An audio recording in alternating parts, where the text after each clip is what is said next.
சாமானியன் குரல் தேசியவாதிகளுக்கு எனது பணிவான வணக்கம்.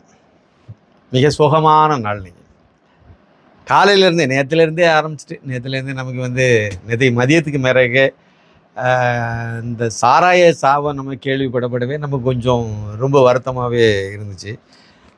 முக்கியமாக நமக்கு இந்த சாராய பாதிப்புனால பாதிக்கப்பட்டதில் நானும் ஒருத்தன். எங்கள் அப்பாவுக்கு அந்த குடிப்பழக்கம் இருந்துச்சு. கூட பிறந்தவங்களாம் பல சகோதரர்கள்லாம் அந்த பழக்கம், சித்தப்பா பெரியப்பா இவங்கெல்லாம் நிறைய பேருக்கு அந்த குடிப்பழக்கம் இருந்து அதனால் இப்போ எங்கள் பெரியப்பாலாம் ஒருத்தர் கடைசியில் அவருக்கு அந்த மூளையே பாதிப்புக்குள்ளாகி அவருக்கு நினைவு இழந்து ஒரு மாதிரி, அதாவது சொல்லுவாங்கள்ல பைத்தியம் பிடிச்சி போச்சுன்னு, அந்த மாதிரி அவராக தனியாக இருந்து புலம்பி திடீர்னு சொல்லலே கணேசன் அங்கே என்னத்தை பார்த்துட்டு இருக்காங்க, வயலில் ஆடு மேய்வில் அப்படிம்பாரு. பார்த்தா அவர் வீட்டுக்குள்ளால உட்காந்துருப்பார். ஆனால் அப்படி சொல்லிட்டு இருப்பார். நான் அதில் போகும்போது என் பேரை சொல்கிறதா இல்லை, அது யாருக்கு பேரையாவது ஒருத்தருக்கு பேரை சொல்லி இப்படி ஏதாவது ஒன்று திட்டிகிட்டு இருப்பார். அடிக்கடி எனக்கு பேரை அவர் பயன்படுத்துகிறனால என் பேரை சொல்லுவார். இதுமாதிரி யாரையாவது ஒரு ஆளை சொல்லுவார், என்னத்தையாவது ஒன்று செய்வார். அவருக்கு நடவடிக்கைகளில் தொடர்புடைய ஆட்களை பற்றி ஏதாவது ஒன்று சம்மந்தம் இல்லாமல்லாம் பேசிகிட்டே இருந்தார். கடைசியில் இறந்து போயிட்டார். இதுக்கு காரணமானது குடி, மது. அதே மாதிரி சின்ன வயசுலேயே நம்ம எங்கள் அப்பா குடிச்சிட்டு வீட்டில் என்னெல்லாம் அவர் என்னை குடிச்சிட்டு வர அன்னை வீடு அது எவ்வளோ பெரிய ஒரு தீபாவளியாக இருந்தாலும் சரி தான், ஒரு பொங்கலாக இருந்தால் ஒரு பொங்கல் இருக்காது, ஒரு தீபாவளி இருக்காது, ஒரு நல்ல நாட்கள் இருக்காது. எல்லா நாட்களும் இதே மாதிரி குடிச்சிட்டு அந்த சந்தோஷங்கள் எல்லாம் இழந்த இளமை தான் நமக்கு ஒரு கசப்பான ஒரு இளமை தான் இது. அந்த மாதிரிப்பட்ட நாட்கள் இது. ரொம்ப அனுபவம் எனக்கு அதிகம் இதில். இன்னும் நிறைய சம்பவங்கள் நமக்கு நேரடியாகவே குடும்பத்துக்குள்ளாலே இதெல்லாம் பார்த்து இது பண்ணனால எனக்கு இந்த மது இதனால் உள்ள பாதிப்பை பற்றி ரொம்ப உணர்ந்த ஒரு நபர் நான். அந்த அடிப்படையில் எனக்கு இது ரொம்பவே கொஞ்சம் வலியை தான் ஏற்படுத்திச்சுது. இதில் நம்ம இன்றைக்கி கள்ளக்குறிச்சியில் கருணாபுரத்தில் கிட்டத்தட்ட 36 பேருக்கு மேலே இப்போ நம்ம பேசிகிட்டு இருக்கக்கூடிய நேரத்தில் இது 36 தாண்டி போயிட்டு சாவு எண்ணிக்கை. அதில் பலர் பெண்கள். நாடு எங்கே போகுது பார்த்தீங்களா? ஒரு 90க்கு முன்னாடி கூட ஊரில் ஒருத்தர் 2 பேர் தான் குடிகாரன் இருந்தான், 90க்கு முன்னாடி கூட. ஆனால் அதுக்கு பிறகு இவ்வளவு ஒரு 30 வருஷத்துக்குள்ளால அதாவது ஊரில் குடிகாரனே இல்லாதவன் இல்லைங்கிற அளவுக்கு கொண்டு போயிட்டு இதுக்கு மேலே திராவிடியா மாடல்னு சொன்னால் இது எவ்வளவு கூறுகட்ட மாடல். இந்த மாடல் நினச்சி பாருங்கள், ஒரு வேதனையான ஒரு விஷயமா இல்லை? பெண்கள் குடிக்க ஆரம்பிச்சுட்டாங்க, மாணவிகள் குடிக்க ஆரம்பிச்சுட்டாங்க. அதாவது ஒரு நாடு நாசமாக போனால் பெண்களை தவறான வழிக்கு திருப்பி விட்டால் போதும், அவ்வளோதான். ரொம்ப சூத்திரம் வேறு ஒன்றும் தேவையில்லை. பெண்களை என்னைக்கு நீங்கள் தவறான வழிக்கு திருப்பி விடுறாங்களோ, இந்த மது அப்புறம் இந்த ஒழுக்கக்கேடான விஷயங்களில் பெண்களை அந்த மாதிரி திருப்பி விட்டுட்டீங்கன்னா அந்த நாடு நாசமாக போயிடும். இதுக்கு தான் தமிழகம் வழிவகுத்துட்டு இருக்கு. எதுக்கு தான் இந்த திமுக அரசாங்கம், இந்த திராவிடிய மாடல் அரசாங்கம் தொடர்ந்து பாடுபட்டு இருக்கு. அப்போ என்ன செய்தார்? கள்ளுக்கடை திறந்து வச்சார். மகன் என்ன பண்ணுறாரு? ஊருக்கு ஊர் தெருவுக்கு தெரு டாஸ்மார்க்கை திறந்து வச்சு வித்துட்டு இருக்காரு. அவர் அன்னைக்கு கள்ளுக்கடை திறக்கும் போது கூட திமுககாரன் எவனும் கள்ளுக்கடையை சாராய ஆலையெல்லாம் திறக்கல. அதுக்கு பிறகு தான் சாராயமே வந்துச்சு. ஆனால் இன்னைக்கு அப்படிங்கிற, அதாவது கனிமொழி சர்க்கரை ஆலையை வாங்கி சாராய ஆலை நடத்துகிறார். தெரியுமா இது உங்களுக்கு? பலருக்கும் இது தெரிஞ்சிருக்கும். இது ஒன்றும் ரகசியம்லாம் ஒன்றும் கிடையாது. சர்க்கரை ஆலையை வாங்கி மூடப்பட்ட நிலைமையில மூடி இருந்த ஒரு சர்க்கரை ஆலையை வாங்கி சாராய ஆலையாக நடத்திட்டு இருக்காங்க இந்த தர்மபத்தினி கனிமொழி. இந்த அம்மணி தான் கழிந்த இவங்க ஆட்சிக்கு எதிர்கட்சியா இருந்த போது இந்தியாவிலேயே இளம் பெண்கள், இளம் விதவைகள் அதிகமான மாநிலம் தமிழகம் அப்படின்னு சொல்லி பேசினாங்க. தமிழகம், இளம் விதவைகள் அதிகமான மாநிலம் தமிழகம். அதாவது தாலி அறுத்தவங்களுடைய எண்ணிக்கை, இளமையிலேயே தாலியை அறுக்கிற பெண்களுடைய எண்ணிக்கை தமிழச்சிகள் தான் அதிகமாக இருக்காங்க அப்படிங்கிறத கனிமொழி இந்த தர்மபத்தினி அதாவது ப்ரெஸ் மீட்லேயே சொல்லிட்டு போச்சு மைக்குக்கு முன்னாடி. இந்த வீடியோ இன்னைக்கு பெரிய அளவில் வைரல் ஆகிட்டு. இன்னைக்கு திமுக ஆட்சிக்கு வந்தால் திமுககாரங்க நடத்துகிற மதுபான ஆலைகள் எல்லாம் மூடப்படும்னு சொன்னாங்க. இவங்க தான் சொன்னாங்க. இவங்க திருவாய் மலர்ந்து தான் சொன்னாங்க. திமுக அதாவது சாராய ஆலைகளை நடத்துறது அத்தனை பேருமே திமுககாரங்க தான். 2 பேரை தவிர. ஒன்று படப்பையில் இருக்கக்கூடிய மிடாஸ் மதுபான ஆலை, இன்னொன்று வயலார் ரவி, இந்த காங்கிரஸ் களவாணி குடும்பத்தை சேர்ந்த வயலார் ரவிங்கிற காங்கிரஸ்காரருடைய பினாமி நடத்துகிறாரு. இது திருமணிசை பக்கத்தில் இருக்குன்னு சொல்லுவாங்க அந்த ஆலை. இந்த 2 தான் மற்றவங்க நடத்துகிறார். அதுவும் காங்கிரஸ் கூட்டணியில் இருக்காங்க. உங்கள் கூட்டணியில் அத்தனை ஆலைகள் மற்ற அத்தனை இது ஜெகத் ரட்சகன்லாம் லைசன்ஸே இல்லாமல் 2 ஆலையில் நடத்தின கதையெல்லாம் வெளியே தெரிஞ்சு போச்சு. கள்ளச்சாராயம் காய்ச்சின கதை தானே அது, அனுமதி இல்லாமல் வாங்குறது தானே. டிஆர் பாலுக்கு எத்தனை சாராய ஆலை இருக்குன்னு யாருக்குமே தெரியாதுங்க. கம்பெனி பேரில் பேரே, அதாவது பிராண்டு பேரே 2 4 உண்டு. அப்புறம் எத்தனை ஆலைகள், எத்தனை பிரான்ச், எந்தெந்த ஊர்லெல்லாம் தஞ்சாவூர்லலாம், அதாவது மற்ற கார்ப்பரேட் நிறுவனங்கள் இல்லை, மத்திய அரசு நிறுவனங்கள் தான் அங்கே வர்றதுக்கு தடை. சாராய ஆலை தரக்குலாம் தடையே கிடையாது. பெரும்பாலும் இங்கே கரும்பு ஆலைகளெல்லாம் இழுத்து மூடிட்டு, சர்க்கரை ஆலைகள்லாம் இழுத்து மூடிட்டு அந்த இடத்துலலாம் சாராய ஆலைகளாக மாற்றிட்டு வர்றாங்க திமுக காரங்க. திமுக காரன் தான் சாராயத்தை வடிக்கிறான். விற்கிறது திமுக அரசாங்கம். அந்த மாடலுக்கு வேறு திராவிடியா மாடல், அவ்வளோதான். தமிழச்சிகளுடைய தாலி அறுக்கக்கூடிய மாடல் இந்த மாடல். இது ரொம்ப வேதனையான ஒரு விஷயம். அதாவது மரக்காணம் இருக்குது பார்த்தீங்களா, அங்கே எக்கியார் குப்பம்னு ஒரு பகுதியில் ஒரு வருஷத்துக்கு முன்னாடி மே மாதம், போன 2023 மே மாதத்தில் இதே மாதிரி கள்ளச்சாராயத்தை குடித்து 14 பேர் இறந்து போயிட்டாங்க. 14 பேர் அங்கே இறந்த அதே சமயத்தில் தான் செங்கல்பட்டு பக்கத்தில் உள்ள பெருங்கரணை, பேரம்பாக்கம் இந்த கிராமங்களை சேர்ந்த 8 பேர் கள்ளச்சாராயம் குடித்து மரணம் அடைந்தாங்க. மொத்தம் 22 பேர். கரெக்டாக ஒரு வருஷம் தாங்க முடிஞ்சிருக்கு. முதலமைச்சர் மு க ஸ்டாலின் காரே நேரில் போனார். அந்த சாராய குடிச்சு செத்தவங்களுடைய இதெல்லாம் போய் பார்த்தாரு, உடல்கள் எல்லாம் பார்த்தாரு. உடனே அவங்களுக்கு 10 லட்சம் ரூபாய் நிவாரண உதவியெல்லாம் கொடுத்துட்டு போனார். அன்னைக்கு இதே மாதிரி தான் வாய்கிளிய வாய்ச்சவடால் விட்டுட்டு போனார், வாயால் வடை சுட்டுட்டு போனார். அதாவது இதுக்கு கடுமையான இரும்பு கரம் கொண்டு ஒடுக்கப்படும், அதை செய்யப்படும், இதை பிடுங்கி நட்டப்படும் எல்லாம் சொல்லிட்டு போனார். ஆனால் எந்த புண்ணாக்கம் நடக்கலை, எந்த நட்டும் கலத்தப்படலை, ஒரு மயிரும் நடக்கலை. பழையபடி அதே இது ஒரு வருஷம் கழித்து அதுக்கு பக்கத்தில் உள்ள கள்ளக்குறிச்சியில் இப்போ நடக்குது. கள்ளக்குறிச்சியில் உள்ள கருணாபுரம் இங்கே கள்ளச்சாராயம் குடித்ததில் இன்னைக்கு நம்ம இப்போ பேசுகிறீங்க, மத்தியானம் கூட ஆகலை, 11 மணி அந்த மாதிரி வச்சுடுங்க நேரம். இந்த 11 மணி நிலவரப்படி 36 பேர் இது வரைக்கும் செத்து போயிருக்காங்க. இந்த கள்ளச்சாராயம் குடித்தவங்களை ஆஸ்பத்திரியில் அட்மிட் ஆனது, அதாவது பாண்டிச்சேரியில் ஜிப்மரில் கொண்டு அட்மிட் பண்ணியிருக்காங்க, விழுப்புரத்தில் உள்ள அரசு மருத்துவக் கல்லூரி மருத்துவமனையில் கொண்டு போய் அட்மிட் பண்ணியிருக்காங்க, சேலத்தில் கொண்டு போய் அட்மிட் பண்ணியிருக்காங்க. இப்படி பல்வேறு அரசு மருத்துவமனைகளெல்லாம் அட்மிட் பண்ணி கிட்டத்தட்ட 100க்கும் மேற்பட்டவங்க இருக்காங்க. அதில் இன்னமும் 10க்கும் மேற்பட்டவங்க அபாய கட்டத்தை தாண்டலைன்னு தான் சொல்கிறாங்க. கவலைக்கிடமான அதில் ஒரு முக்கியமான ஒரு லாஜிக் ஒன்றுங்க. யாராவது ஒருத்தங்க ஏதாவது மதுபானத்தை அருந்திட்டு அதில் விஷம் கலந்து மருதுபானத்தை அருந்திட்டாங்க, இல்லைன்னா அதாவது ஒருத்தன் சாகணும்னு நினச்சிட்டு ஒரு விஷத்தை வாங்கி அதை மதுவில் கலந்து குடிச்சிட்டான் அப்படின்னா அவனை காப்பாற்றுறது ரொம்ப கஷ்டம். பெரும்பாலும் சான்ஸே கிடையாது உயிரை காப்பாற்று. ஏன்னா மது உள்ளே போயிட்டு அப்படின்னாலே நீங்கள் என்ன மருந்தை கொடுத்தாலும் ட்ரீட்மெண்ட் கொடுத்தாலும் அது வேலை செய்யாது. அந்த மதுவினுடைய தன்மை உடம்புல இருந்து போகிறது வரைக்கும் உங்களுக்கு அது வேலையே செய்யாது. அப்போ நீங்கள் என்ன இன்ஜெக்ஷன் போட்டாலும் அது ரியாக்ட் பண்ண அது உடம்பு ஏற்றுக்காது. உடம்பு ஏற்றுக்கிட்டா தானே நீங்கள் கொடுக்குற மருந்து வேலை செய்யும், வேலை செய்ய விடாது அது. அப்போ நீங்கள் கள்ளச்சாராயம், இந்த கள்ளச்சாராயங்கிற இந்த இதில் விஷம் கலந்து போய் அவங்க குடிச்சிருக்காங்க அப்படின்னா அந்த விஷத்தை முறிக்கிறதுக்கு நீங்கள் மருத்துவர்கள் கொடுக்கறது எப்படி வேலை செய்யும்? வேலை செய்யாது, செய்ய விடாது. அப்படின்னா என்ன ஆகும்? ஆள் இறந்து போயிடுவாங்க. அப்போ இதில் அதிர்ஷ்டவசமாக உயிர் தப்புனா தான் உண்டு. அதாவது லைட்டாக இருந்து ரொம்ப பாதிப்பு கம்மியாகி இந்த மாதிரிப்பட்டவங்க தான் உயிர் பிழைக்கிறதுக்கு வாய்ப்பு அதிகம். அதுலேயும் ஒரு கொடுமை ஒன்று அரங்கேறி இருக்குது. அது எனக்கு கொஞ்சம் வித்தியாசமான ஒரு விஷயமா இருந்துச்சு. அதாவது பிரவீன் ஒரு பையன் பெயிண்டர். அந்த பையனை ஒரு மத்தியான வாக்கில் அவருக்கு இந்த திடீர்னு வாமிட்லாம் அவரை 12 மணிக்கு ஆயிருக்கு. உடனே கொண்டு விழுப்புரம் அரசு மருத்துவக் கல்லூரி மருத்துவமனைக்கு கொண்டு போகிறாங்க. அது இவருக்கு போதையில் இருக்காது, இவருக்கு மது குடிச்சிருக்காரு, அதனால சாராயம் குடிச்சிருக்காரு, இல்லை கல் குடிச்சு ஏதோ மது அருந்திருக்காரு, அதனால நாங்கள் மருத்துவம் பார்க்க மாட்டேன்னு திருப்பி அனுப்பியிருக்காங்க. இது ஏன்னு எனக்கு புரியலை. ஒருத்தன் அதுவும் ரத்த வாந்தி எடுத்த ஒருத்தரை தூக்கிட்டு வராங்க. நீங்கள் உடனே அதுக்கு என்ன பறக்க என்ன உண்டுமோ அதை மேக்ஸிமம் முயற்சி பண்ணலாம் தானே. 12 மணிக்கு அங்கே போனவங்கள திருப்பி அனுப்பி விட்டாங்க, வீட்டுக்கு கொண்டு போயிட்டாங்க. மறுபடியும் சாயந்தரம் 6 மணிக்கு திருப்பி 2வது இன்னும் அதிகமாயிட்டு பழையபடி தூக்கிட்டு போகிறாங்க. 8 மணிக்கு செத்து போயிட்டாரு. நீங்கள் அந்த 6 மணிக்கு தொடங்கின அந்த மருத்துவத்தை 12 மணிக்கே நீங்கள் தொடங்கியிருந்தால் ஒருவேளை உயிரை காப்பாற்றுக்கு முயற்சி பண்ணியிருக்கலாம்ல. கொஞ்சம் இந்த வாய்ப்பு கொஞ்சம் அதிகமாக கிடச்சிருக்கும்ல. இந்த 6 மணி அதாவது மத்தியானம் 12 மணிலேருந்து சாயந்தரம் 6 மணி வரைக்கும் கிட்டத்தட்ட 6 மணி நேரத்தை நீங்கள் விட்டுட்டீங்களா? அப்போ இது ஒவ்வொரு வினாடியுமே முக்கியம் தானே. அப்போ இல்லை எதுக்கு அந்த மருத்துவம் படிக்கிறவங்களும் எல்லாம் நீட்டு எழுதாமல் வந்த கோஷ்டிகள் இதெல்லாம். இப்போ மருத்துவராக இருக்கக்கூடியவங்க பெரும்பாலும் நீட்டு எழுதாமல் வந்தவங்க தானே. அதனால் அவங்களுக்கு இது தெரியாது. அதாவது ஒரு ஆஸ்பத்திரிக்கு ஒருத்தர் வாரான்னா நீங்கள் அட்மிட் பண்ணி உங்களுடைய வேலையை செய்யுங்க. மருந்து ஏற்றுக்கிறதா ஏற்றுக்கலையா அது அவன் பாடு, அது ஒன்று நம்ம கையில் இல்லை. ஆனால் அவனுக்கு ட்ரீட்மெண்ட் அப்படின்னா என்ன? ஈர வெங்காயத்துக்கு 2வது 6 மணிக்கு அவனை அட்மிட் பண்ணீங்க, இல்லை மற்ற ஆஸ்பத்திரிலாம் எதுக்கு அட்மிட் பண்ணீங்க?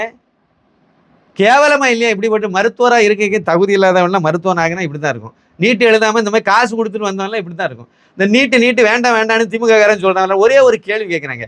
நீட்டு வந்த பிறகு கருணாநிதி குடும்பத்துல, இந்த ஓங்கோல் குடும்பத்துல ஒருத்தங்க கூட எம்பிபிஎஸ் ஆகல தெரியுமா உங்களுக்கு? ஒருத்தங்க கூட ஆகல. அது வந்து அதை அறிவிச்சு அதுல வந்து கோர்ட்டுக்கெல்லாம் போய் புறவாசல் வழியாக தயாநிதி மாறனுக்கு மக வெளிநாட்டுல போய் படிச்சு தப்பிச்சு வந்துச்சு. அது மட்டும்தான். அதுவும் பின்வாசல் வழியா போனதுதான். அதுக்கு பிறகு உள்ளவங்களுக்கு எல்லாத்துக்கும் நீங்க நீட்ல பாஸ் ஆனாதான் வெளிநாட்டுல போய் கூட படிக்க முடியும்னு வச்சுக்கிட்டாங்க. நீங்க இங்க எங்க வேணா போங்க, நீட்டை முடிச்சுட்டு போங்க அப்படின்னு சொல்லி முடிச்சுட்டு அங்க போங்க. ஒரு தகுதி தேர்வு தானே, அது ஒன்றும் பெரிய இது கிடையாது. அந்த தகுதி தேர்வு கூட நீங்க தேர்ச்சி பெற தகுதி இல்லாதவங்கன்னா நீங்க ஒன்னும் ஆணி புடுங்க வேண்டாம்னு சொல்லிட்டு அதுக்கு கான்செப்ட் அதுதான், உண்மையும் கூட. இப்போ விழுப்புரம் ஆஸ்பத்திரிலையும் அதே தாங்க. கண்டிப்பா அதில் இதெல்லாம் கண்டுக்க மாட்டாங்க. வேணா பாருங்க, இதை கண்டுக்க மாட்டாங்க. இதை பத்தி பெருசா எடுத்துக்க போறதில்லை, எதுவுமே நடக்க போறதில்லை. கள்ளக்குறிச்சி மாவட்ட கலெக்டர் சரவண் குமார் ஜடாபத் இவர் வந்து நேற்றைக்கு வந்து ஆரம்பத்தில் ஒரு 6-7 பேர் மரணம் அடைந்த நிலைமையில ஒரு பேட்டி கொடுத்தாரு. அங்கே வந்து கள்ளச்சாராயமே இல்லைன்னு கொடுத்தாருங்க. ஒரு கலெக்டருங்க, இவரெல்லாம் எப்படி ஐஏஎஸ் முடிச்சுட்டு வந்தான்னு நமக்கு கேள்விக்குரியாரு.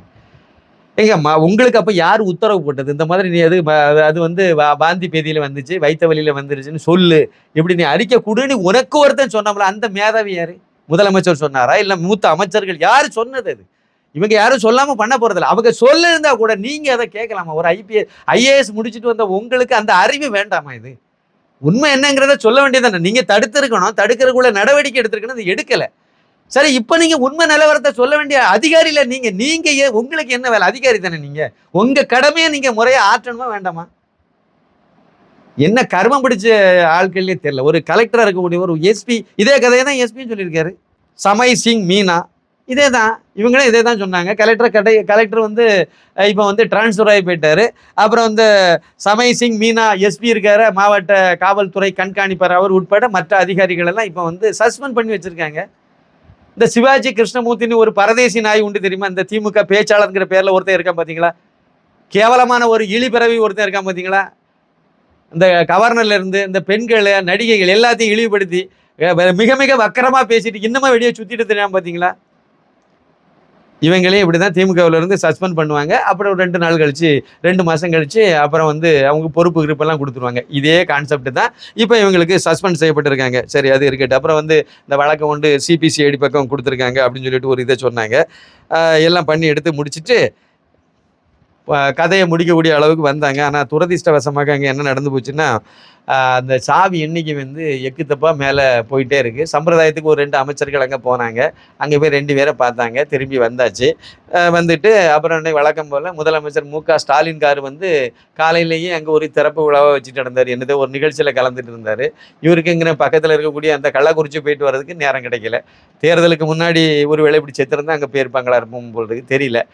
ஊரா சுத்த தெரிஞ்ச அவருக்கு சட்டசபையில் எப்படியும் ஒத்தி வைப்பு தான், அதை ஒத்தி வச்சுக்கிட்டு கூட போகலாம். இல்லைன்னா அதுக்கு முன்னாடி கூட போயிட்டு வரலாம். காலையில் போயிட்டு இது என்ன வேலை உங்கள் அலுவல், உங்களுக்கு நேரம் அங்கே போக வேண்டியது தானே. போயிட்டு உடனே போய் பார்த்துட்டு எடுத்துகிட்டு வர வேண்டியது தானே.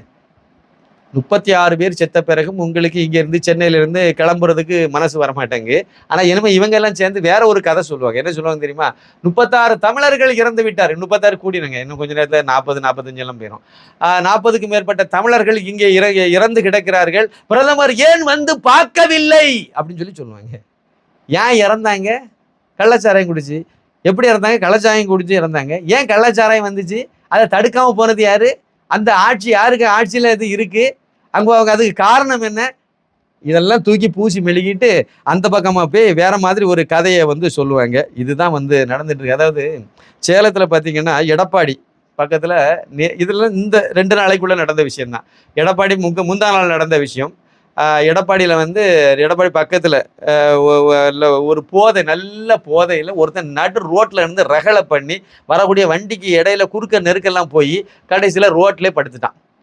ரோட்டில் படுத்த உடனே அங்கேருந்து வந்த ஒரு ட்ரக்கர், அது வந்து ஸ்பீடாக வந்தது. அவன் இந்த ரோட்டில் கிடந்தவன டிரைவர் கவனிக்காதனால அவனுக்கு மேலே ஏற்றி தலையெல்லாம் பஸ்பமாக்கி போட்டுட்டு அவன் போயிட்டான். இதே சூழ்நிலையில் சென்னையில் ஒரு சம்பவம். நடு ரோட்டில் திமுக காரன் ஒருத்தன் திமுக கொடி கட்டின காரில் நல்லா போதை போட்டுட்டு வந்து நடு ரோட்டில் கொண்டு காரை விட்டுட்டு தூங்கிட்டான். காருக்குள்ளால சீட்டை இழுத்து விட்டுட்டு அவன் பாட்டு படுத்து தூங்கிட்டான். பல மணி நேரம் வந்து டிராஃபிக்கில் இருந்து எல்லாரும் அல்லல் பட்டு கடைசியாக போலீஸுக்காரங்களே வந்து அது பிறகு அந்த வண்டியை அவங்களே போலீஸுக்காரங்களே எடுத்து ஓரமாக கொண்டு விட்டு அதுக்கு பிறகு போலீஸ் ஸ்டேஷனுக்கு கூட்டிகிட்டு போய் அதெல்லாம் பண்ணாங்க. திமுக கொடி கட்டின காரு திமுக காரன் என்ன லட்சணத்தில் இருக்குன்னு பார்த்துருங்க. இது எல்லாம் இப்போ நடந்த விஷயங்கள். இதே மாதிரி சென்னையில் 2 நாளைக்கு முன்னாடி ஒரு பெண்ணு வந்து இதே மாதிரி ஆந்திரா பெண் வந்து ஆந்திரா அமைச்சருங்க மகான்னு சொன்னாங்க. இதே மாதிரியான ஒரு அதை ஓரத்தில் ஏதோ படுத்துட்டு இருந்த ஒருத்தனுக்கு மேலே ஏற்றி இது பண்ணிட்டு போச்சு. ஈசிஆர் ரோட்டில் வந்து அடிக்கடி சனிக்கிழமை தோறும் இதுதான் நடக்குது. அதாவது போதையில் வண்டி ஓட்டுற கலாச்சாரம் வந்து ரொம்ப ரொம்ப அதிகமாகிட்டே போயிட்டு இருக்கு. அதேமாதிரி போதைப் பொருளும் தமிழகம் முழுக்க பரவி எல்லா இடமும் மட்டத்திலையும் போயிட்டே இருக்கு. கமலஹாசனுக்கு பார்ட்டிலே போதைப் பொருளை வந்து கோகைனை வந்து வச்சு கொடுக்குறாங்க அப்படின்னு சொன்னால் மற்ற பார்ட்டியில் என்ன என்ன இதில் நடக்கும்? இல்லை உதயநிதி காரு பார்ட்டியிலலாம் என்னத்தை நடந்துட்டு இருக்குன்னு நினச்சிட்டு இருக்கீங்க? இது ஒரு பக்கம் போயிட்டு இருக்கு. கள்ளச்சாராயத்துக்கு வாங்க. இதில் முக்கியமான ஒரு விஷயத்தை நம்ம இந்த இடத்துல சொல்லணும். அதாவது கல்வராயன் மலை, இதுதான் வந்து எல்லாத்துக்கும் முக்கியமான ஒரு இடம். கல்வராயன் மலை அது கிட்டத்தட்ட சேலத்திலேருந்து கள்ளக்குறிச்சி வரைக்கும் நீண்டு இருக்கக்கூடிய ஒரு மலை. அந்த மலை தான் இந்த கள்ளச்சாராய வியாபாரத்துக்கு, இந்த கள்ளச்சாராயத்தினுடைய உற்பத்தி பகுதி அதுதான். அந்த கள்ளச்சாராய ஃபேக்ட்ரி எல்லாமே அந்த மலையில தான் இயங்கிட்டு இருக்கு, அங்கேருந்து இங்கே வரைக்கும்.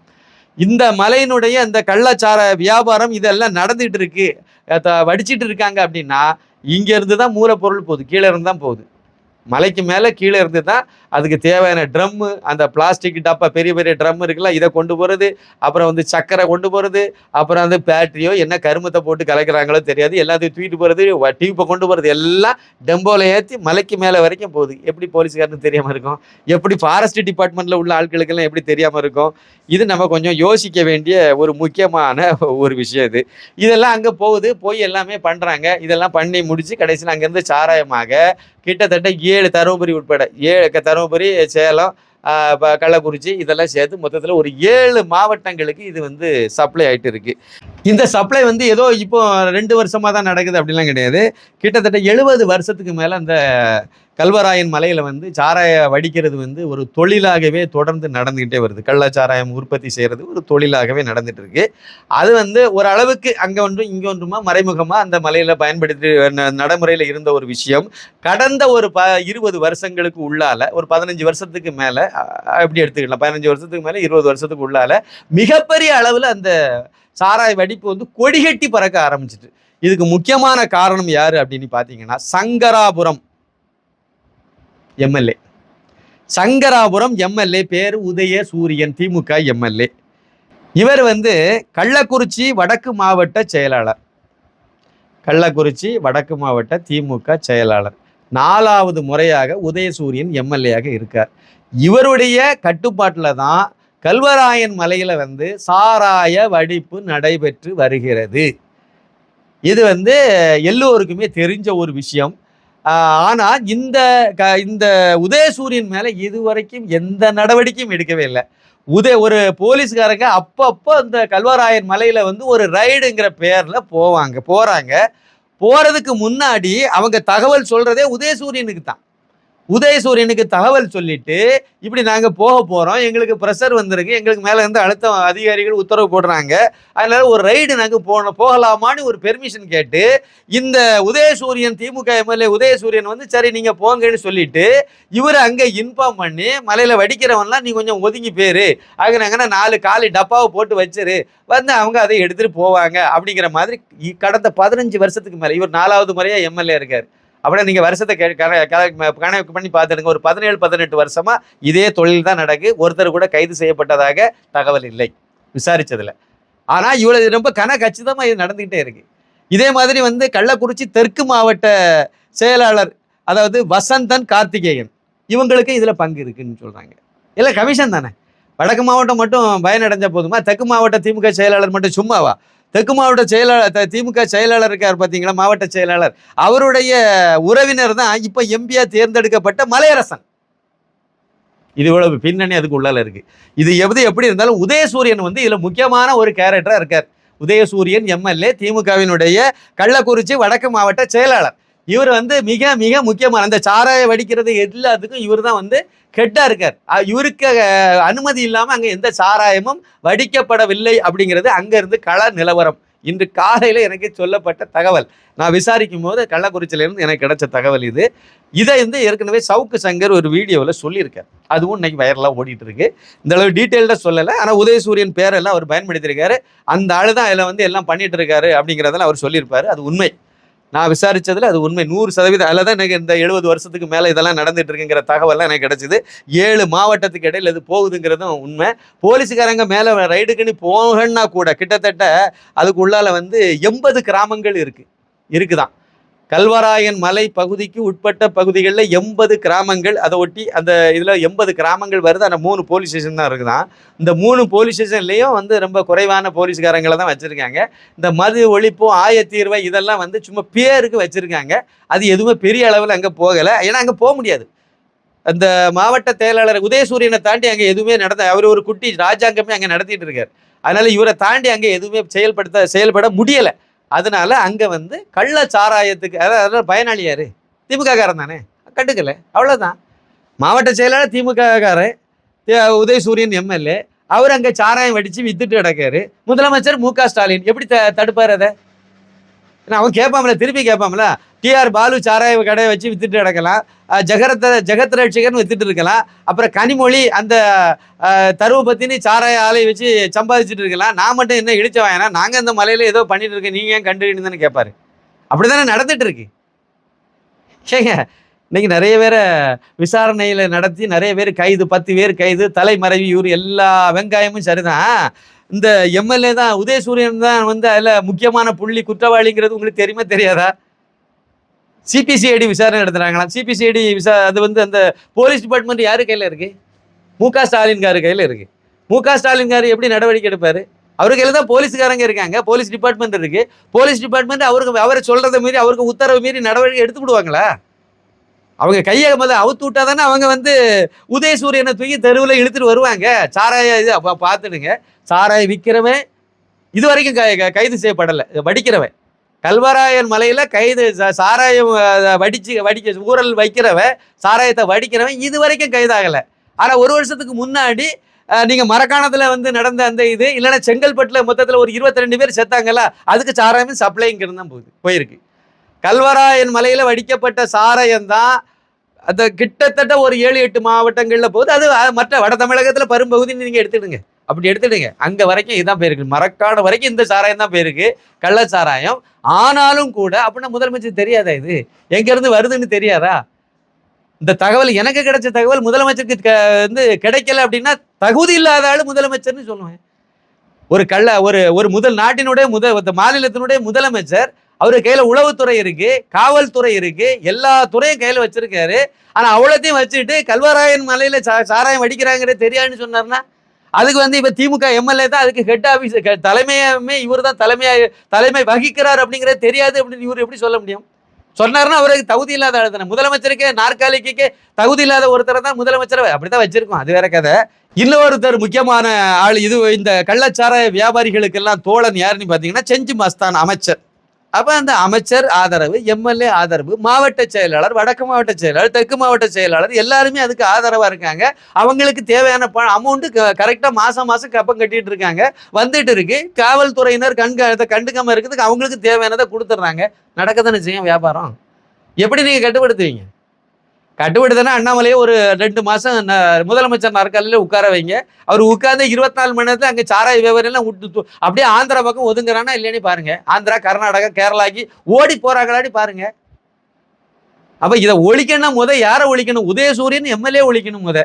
அவர் தானே கைது பண்ணணும். முக்கிய குற்றவாளி உதயசூரியன் எம்எல்ஏ. இன்னைக்கு 36 பேர், இந்த நம்ம பேசிட்டு இருக்க நேரத்தில் 36 பேர் இறந்து போயிருக்காங்க. அதில் பலர் பெண்கள் வேற. அப்போ பெண்கள் எல்லாம் குடிகாரன்களை ஆக்கி அவங்களெல்லாம் கூட இதில் சாகடிக்கிறீங்க. நிறைய குழந்தைகள் அதை அனாதையா நின்றுட்டு இருக்கு. இதெல்லாம் எவ்வளோ பெரிய பாவம். இதில் இருந்து சம்பாதிக்கிற நீங்கள் அந்த ஓங்கோல் குடும்பம் மட்டும் ஓஹோடு வாழ்ந்துருமா? எப்படி வாழாது? வாழ்கிற மாதிரி தெரியும். கர்மா மிகப்பெரிய வலிமையானது. இவ்வளவு தூரம் நீங்கள் பண்ணிட்டு எப்படி நீங்கள் மட்டும் எப்படி நல்ல வழியாக எப்படி வாழ முடியும்? உங்கள் குடும்பத்தில் உள்ளவங்க மட்டும் நல்லபடியாக எப்படி சாக முடியும்? இந்த கள்ளச்சாராயத்தை குடித்து இறந்தவங்க, பாதிப்பை இப்போ ஆஸ்பத்திரியில் சிகிச்சை பெற்று வரக்கூடியவங்க, இதில் வந்து அதிகமான எல்லாருமே கிட்டத்தட்ட நம்ம விசாரித்த வரையில் பெரும்பாலான ஒரு 95% மேலே உள்ளவங்க, இன்னும் முழுக்க தெரியலை, அநேகமாக 100% கூட இருக்கலாம், பட்டியலின சமுதாயத்தை சேர்ந்தவங்க. அதுலேயும் குறிப்பாக 2 ஜாதிக்காரங்க தான் அதிகமாக இதில் பாதிக்கப்பட்டிருக்காங்க. ஒன்று காட்டு நாயக்கருங்கிற அந்த சமுதாயத்தை சேர்ந்தவங்க அதிகமாக பாதிக்கப்பட்டிருக்காங்க. பறையர் சமுதாயத்தை சேர்ந்தவங்களும் அதிகமாக இதில் பாதிக்கப்பட்டிருக்காங்க. அந்த கிராம பகுதி அதுதான். அந்த கிராமத்தில் வசிக்கக்கூடிய மக்கள் வந்து இவங்க தான் வந்து அதிகமாக அதாவது காட்டு நாயக்கர் அப்படின்னா அவங்க புதுதாக சுமை தூக்கும் தொழிலாளி வேலையை தான் அதிகமாக அவங்க பார்த்துட்டு இருந்திருக்காங்க. அவங்க வந்து அதிகமாக அந்த வாங்கி வச்சு அதுவும் வந்து என்ன பாருங்கள் எந்த அளவுக்கு அறிவு அதாவது விழிப்புணர்வு இல்லாத ஒரு மக்கள் அப்படிங்கிறத பார்த்துருங்க. இந்த கலெக்டர் ஒரு வீணா போன கலெக்டர் வந்து ஒரு இதை நேற்றைக்கு சொல்லிட்டு நடந்தார் பார்த்தீங்களா? அதாவது வந்து இது வந்து கள்ளச்சாராயத்தினால சாகலை, இது வந்து வேற காரணத்தினால செத்து போறான்னு சொன்ன உடனே ஏற்கனவே வாங்கி வீட்டில் வச்சவங்க பழையபடி அதை குடிச்சிருக்கேன். எவ்வளோ அசிங்கமாக போகுது பாருங்க. ஒரு மாவட்ட கலெக்டர் இந்த மாதிரி ஒரு தவறான தகவலை பரப்ப போய் வாங்கி வச்சு வீட்டில் வச்சிருந்தவன் மிச்சம் மீதியாக வச்சிருந்தவனும் பழையபடி குடிச்சு அவனும் இப்போ ஆஸ்பத்திரியில் போய் அட்மிட் ஆகி அதில் எத்தனை பேர் செத்தான்னு நமக்கு தெரியல. இது இப்போ லேட்டஸ்ட் தகவல். எவ்வளோ கூறு கட்டவனோடலாம் நம்ம கொண்ட இவங்கெல்லாம் எப்படி கலெக்டர் ஆகணும்னு தெரில, என்ன தகுதி இருக்குன்னு நமக்கு தெரில. கொஞ்சமாவது யோசிக்க வேண்டாம். அதாவது ஆட்சியாளர்கள் இருப்பாங்க போவாங்க என்ன வேணாலும் பண்ணணும். நீங்கள் மக்களுக்காக வேண்டி ஆட்சி பணியில் நீங்கள் இருக்கீங்க, அதிகாரிகள், நீங்கள் கவனமாக இருக்க வேணும்ல. நீங்கள் உண்மையை பேசணும், உண்மையை பேசணும், உங்கள் கடமையை கரெக்டாக பண்ணணும்ல. ஆட்சியாளர் நீ போயான்னு சொல்லிட்டு போகணும். அந்த அளவுக்கு துணிச்சல் இல்லைன்னா நீங்கள் அந்த பதவிக்கெல்லாம் வரீங்க. நீங்களும் அரசியல்வாதியாக போயிருங்க, அப்படியே போய் என்னதாவது பண்ணுங்க, இல்லைன்னா எங்கேயா சாராயம் வெடிக்க போங்க, யாரும் உங்களை தடுக்க போகிறேன். அந்த மாதிரி ஏதாவது ஒழிஞ்சு போக வேண்டியது. இப்படி இருந்துட்டு பாருங்க எல்லாத்தையும் சேர்த்து போட்டுட்டு கிடக்காங்க. இப்போ இதில் என்ன வருத்தம், நமக்கு என்ன வருத்தம் அப்படின்னா, இந்த சம்பவம் தொடர்பாக பட்டியலின சமுதாயத்துக்கு நான் தான் ஒட்டுமொத்த குத்தகைதாரர்னு சொல்லி ஊரை ஏமாத்திட்டு தெரியக்கூடிய திருமாவளவன் அவர்கள் இதுவரைக்கும் வாயை திறக்கவே இல்லை. இதுவரைக்கும் ஒரு கண்டனம் இல்லைன்னா அந்த ஏரியாவில் போய் எட்டி பார்த்துட்டு வருவோமே, அங்கே செத்ததெல்லாம் வந்து எல்லாத்தையும் உங்களுக்கு ஓட்டு போட்டவங்க. இன்னும் சொல்ல போனால் அத்தனை பேருமே திமுகவுக்கு ஓட்டு போடாமல் எப்படி 40க்கு 40 வந்தீங்க? திமுகவுக்கு ஓட்டு போட்டவங்க. பட்டியலின சமுதாயம் அப்படின்னா அது வந்து எங்களுக்கு தான் அப்படின்னு சொல்லி நீங்களே எடுத்து வச்சிருக்கீங்க. அவங்க எல்லாரும் உங்களை நம்புறாங்களா இல்லையே தெரியும், நீங்கள் நம்புறதா சொல்லி. அதாவது 10க்கு 5க்கும் ஓட்டு போட்ட மக்கள், அது 200 300 ஓட்டு போட்ட மக்களுக்கு அந்த கிடைத்த இது வந்து உயிரிழப்பு. குடும்பத்தில் இன்னைக்கெல்லாம் ஒரு அப்பாவித்தனமாக ஒருத்தங்க பேசிட்டு இருக்காங்க. மாப்பிள்ளை பிணமாக கிடக்கிறாரு, பொண்டாட்டி சீரியஸாக பாட்டிச்சேரியில் இருக்காங்கன்னு சொல்கிறாங்க. மகா குழந்தை பத்து அது சின்ன குழந்தையும் வச்சுட்டு இப்போ மகளும் பேத்தியம்னா பேரம் பேத்தியெல்லாம் சோகமாக நிற்கிறாங்க. அனாதையாக விட்டுட்டு போகிறாங்களேன்னு அவங்க உயிரோடு வந்தால் தானே உத்தரவாதம். வந்தாலும் பெண்ணு தானே, மாப்பிள்ளை போயாச்சு, இனிமேல் அந்த குடும்பம் என்ன ஆகும்? அழுதுட்டு இருக்காங்க. ஒரு சின்ன குழந்தை அப்பா அம்மாவை இழந்து சின்ன குழந்தைகள் சிறுவர்கள் எத்தனை பேர் அழுதுட்டு இருக்காங்க. பிணத்தை எடுத்து போடுறதுக்காவது ஆள் எல்லாம் வருமானு தெரியல. அந்த அளவுக்கு அந்த கிராமமே அல்லோலப்பட்டு இருக்கு. ஆனால் இவங்க வந்து எதுவுமே நடக்காத மாதிரி ஒரு மனுஷன் இருக்கான்னு, அதான் திருமாவளவன். எப்படிங்க இவரெல்லாம் அரசியல் தலைவரானார் எனக்கு தெரியல. அதுவும் பாதிக்கப்பட்டது பட்டியலின சமுதாயம், பறையர் சமுதாயம், நேரடியாக அவர் சார்ந்த சமுதாயம். எதை வச்சு ஒரு கட்சி நடத்திட்டு இருக்கார்? பறையர் சமுதாயம்.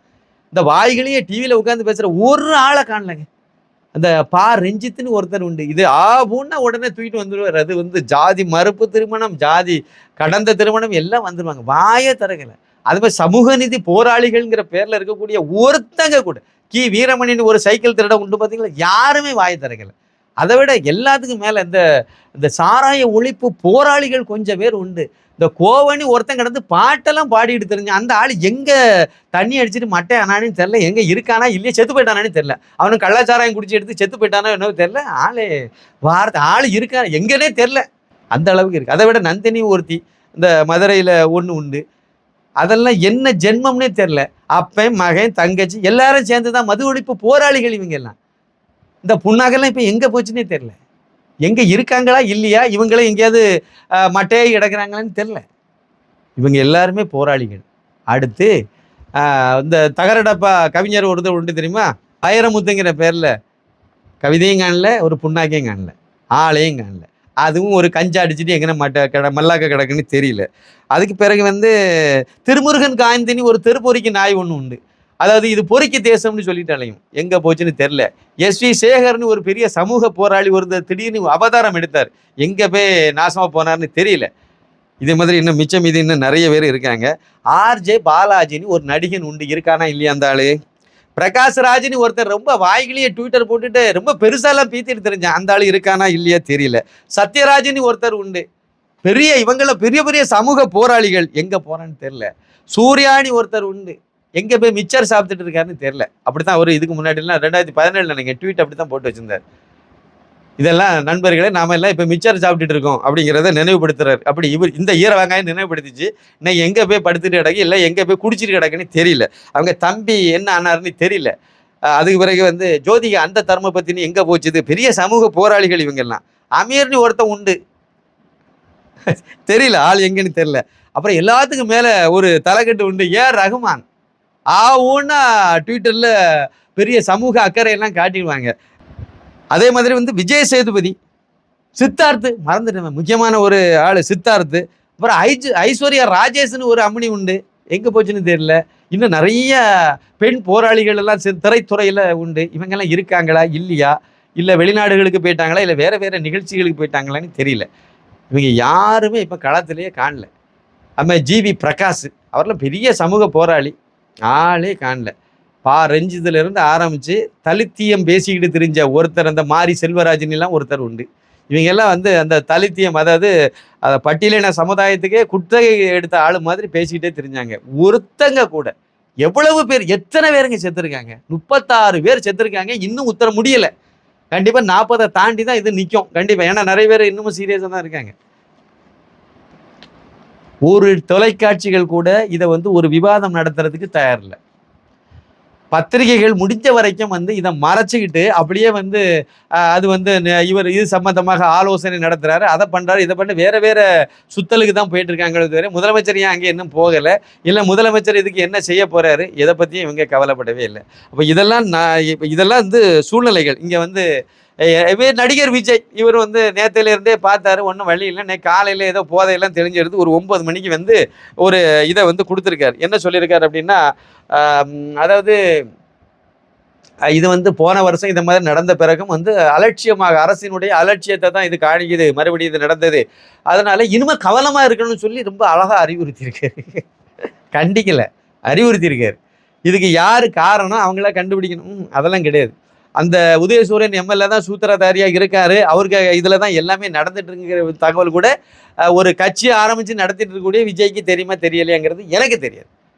இதில் கூடுதலாகவும் ஒரு சின்ன தகவலை நம்ம வந்து கொஞ்சம் யோசிக்கணும். அது எப்படின்னாக்கி, இந்த கள்ளச்சாராயத்துக்கு வந்து அவர் இப்படிலாம் சொல்கிறாங்க, முறையாக ஒரு விசாரணை நடக்குன்னா நீங்கள் மத்திய அரசினுடைய ஏஜென்சி வச்சு தான் நீங்கள் வந்து இதை நடத்தினா மட்டும்தான் இதுக்கு சரியான குற்றவாளிகள் வந்து கிடைப்பாங்க. இல்லைன்னா வழக்கம் போல், அதாவது ஏதவன் எங்கேயோ இருப்பான், அதாவது உதயசூரியன் எம்எல்ஏ எங்கே இருப்பான், மஸ்தான் அமைச்சர் மஸ்தான் எங்கே, செஞ்சு மஸ்தான் எங்கேயோ தூங்கிட்டு இருப்பார். சம்மந்தம் இல்லாத அதில் எவனோ ஒருத்தன் பலிகடா ஆக்கப்பட்டு 4 பேரை கொண்டு போய் முன்னே நிறுத்துவாங்க. இவங்க தான் குற்றவாளின்னு சொல்லிட்டு இவங்களே எழுதுவாங்க. இவங்க அரசாங்கம், இவங்க காவல்துறை, இவங்க போலீஸ்காரங்க, இவங்க தான் எல்லாமே கொடுக்கறது, எல்லாமே இவங்க முடித்து அழகாக வந்து கதையை வந்து நாடகத்தை முடிச்சிருவாங்க. அப்போ இது முறையான ஒரு விசாரணை நடத்தினா மட்டும்தான் இந்த செஞ்சு மஸ்தான்லேருந்து ஆரம்பித்து இந்த உதயசூரியன் எம்எல்ஏ வரைக்கும் இதில் வந்து இதில் இருக்கக்கூடியவங்க வெளியே தெரிய வருவாங்க. இவங்கெல்லாம் இதுக்கு ரொம்ப ரொம்ப ரொம்ப, அதாவது செஞ்சு மஸ்தான் கூட 2வது இடம் தான், இவங்களுக்கெல்லாம் சப்போர்ட் ஆதரவாளர் தான். ஆனால் இதில் உள்ள நேரடியாகவே களத்தில் இருக்கக்கூடிய ஆள் வந்து உதயசூரியன், திமுக மாவட்ட செயலாளர், திமுக எம்எல்ஏ ஆகிய உதயசூரியன் 4 முறை தொடர்ந்து வந்து இவர் கள்ளக்குறிச்சி தொகுதியில் தான் தேர்ந்தெடுக்கப்பட்டு இருக்காரு. இவர் தான் வந்து மிக முக்கியமான ஆளாக இருக்கார். அதனால கள்ளக்குறிச்சி வடக்கு மாவட்ட செயலாளராகிய உதயசூரியனை முத விசாரணையில் கொண்டு வர வேண்டியது அவர் தான். முக்கியமான முதல் குற்றவாளி, அக்யூஸ் நம்பர் 1 அவர் தான் இந்த கேஸை பொறுத்த வரைக்கும். அவரெல்லாம் கைது பண்ணாமல் நீங்கள் மறுபடியும் ஒரு நாடகத்தை அரங்கேற்றீங்கன்னா உங்களை வந்து எந்த காலத்துலையும் யாருமே மன்னிக்க மாட்டாங்க, மன்னிக்கக்கூடாது, மன்னிக்கவும் மாட்டாங்க. இறந்து போனவங்கலாம் அப்பாவிகள், ரொம்ப வறுமை கோட்டு கீழே உள்ளவன், அன்றாடம் காட்சிகள்னா அவங்களுடைய உயிரெல்லாம் உங்களுக்கு ஒரு மயிர் மாதிரி தெரிஞ்சுதுன்னா உங்களுக்கும் ஒருத்தன் மேலே ஒருத்தன் இருக்காமல, அவன் அடுத்து உங்களுக்கும் ஏதாவது ஒன்று கொடுப்பான் சீக்கிரம். அதுதான் நடக்க போகுது. இன்னொரு முக்கியமான விஷயம் சொல்லணும், இதுக்கு பொறுப்பு யாருங்க? ரயில்வேயில் ஒரு விபத்து, அது மனித பிழை, அது ஏதோ ஒரு இதில் ட்ராக்கை மாற்றி விட்டான், அதுவே தப்பு தான், அது யாரும் சரி பண்ணல. ஒன்று மேற்கு வங்காளத்தில் நடந்து உடனே நீங்கள் பிரதமர் ரேஞ்சுக்கு பதவி விலகடம் அப்படி சொன்னீங்களே, கூமுட்டைகள்களா? இப்போ யார் இங்கே முதல்வர், யார் இருக்கா? முதல்வர் தானே பொறுப்பு எடுத்துக்கணும். காவல்துறை தானே செயலிழந்து போச்சு. அப்போ திறமையில்லாத ஒரு முதலமைச்சர் தானே நாற்காலியில் உட்கார்ந்துருக்கார். அவருடைய துறையின் கீழே தானே வந்து காவல்துறை வருது, அவருக்கு துறையின் கீழே தானே கலெக்டர் எல்லாரும் அவருக்கு நேரடி கட்டுப்பாட்டில் தானே வராங்க. அப்போ அவங்களெல்லாம் இவர் முறையாக செயல்பட விடலைல்ல, இல்லைன்னா செயல்படுத்தலைல்ல, முறையாக அறிவுறுத்தி இதெல்லாம் முன்னெச்சரிக்கை நடவடிக்கை சரியாக பண்ணலைல்ல. அப்படி பண்ணாமல் போனதுக்கு காரணம் வந்து முதலமைச்சர் மு.க. ஸ்டாலின் காரு தானே. அப்போ அவர் எப்படிங்க பதவியில் நீடிக்க தகுதி உள்ளவர்? ராஜினாமா பண்ணணுமா வேண்டாமா? இதெல்லாம் வெக்கம், மானம், சூடு, சொரணை, நேர்மை, உண்மை, உழைப்பு, ஒழுக்கம் இதெல்லாம் இருக்கக்கூடியவங்களுக்கு அந்த இது வரும். காமராஜர் மாதிரி ஒருத்தர் இருந்தாருன்னா இந்த பதவியை நான் என்னுடைய ஆட்சியில் இப்படி ஒரு பெரிய பாதக செயல் நடந்ததுனால தூக்கி வச்சுட்டு போகிறேன், இன்னொருத்தங்க வேற ஒருத்தங்க முதலமைச்சராக இருந்து வழி நடத்துங்கன்னு சொல்லிட்டு போயிடுவாங்க. அது இந்த ஓங்கோல் குடும்பத்தில் எதிர்பார்க்க முடியாது. இந்த 20 ரூபா 200 ரூபா 300 ரூபாய்க்காக வேண்டி ஓட்டு போடுற ஜனங்கள் இருக்குது வரைக்கும் இப்படிப்பட்ட சம்பவங்களை தவிர்க்க முடியாதுங்கிறது தான் ஒரு வேதனையான உண்மைங்கிறது என்னுடைய கருத்து. நன்றி, வணக்கம்.